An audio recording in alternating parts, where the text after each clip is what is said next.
So ஒரு 2 நம்பரை multiply பண்ணுறப்போ அதுக்கு எந்த ரூல்ஸ்லாம் ஃபாலோ பண்ணணும் அப்படிங்கிறத பார்க்கலாம்.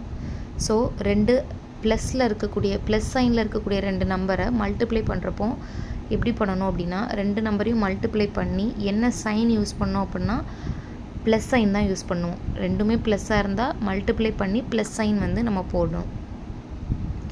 ஸோ அடுத்தது ரெண்டுமே வந்து மைனஸ் சைனாக இருக்கக்கூடிய 2 நம்பரை மல்டிப்ளை பண்ணும்போது எப்படி பண்ணணும் அப்படின்னா 2 நம்பரையும் மல்டிப்ளை பண்ணி மைனஸ் இன்ட்டு மைனஸ் நமக்கு ப்ளஸ் சைன் வந்து நமக்கு கிடைக்கும்.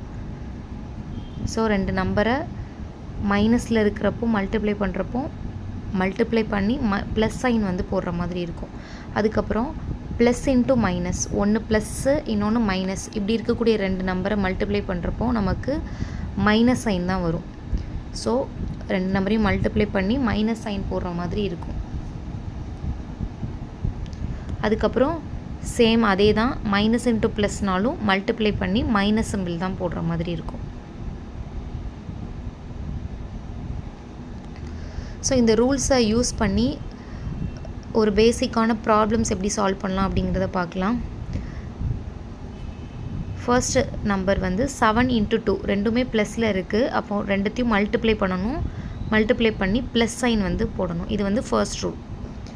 அதுக்கப்புறம் செகண்ட் சம் பார்க்கலாம்.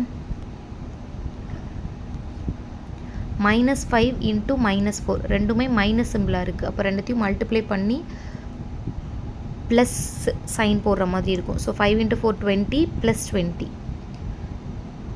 அடுத்து தேர்டு ப்ராப்ளம் +8 × -2. அப்போ 8 × 2 16. 1 ப்ளஸ் 1 மைனஸாக இருந்ததுன்னா மைனஸ் சைன் தான் போடணும் மல்டிப்ளை பண்ணி. So next -4 × 3.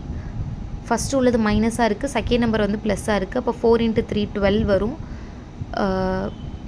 மைனஸ் சிம்பிள் தான் போடுற மாதிரி இருக்கும். ஸோ இப்போ 2 நம்பரை மல்டிப்ளை பண்ணுறப்போ மைனஸ் சிம்பிள் வரும்.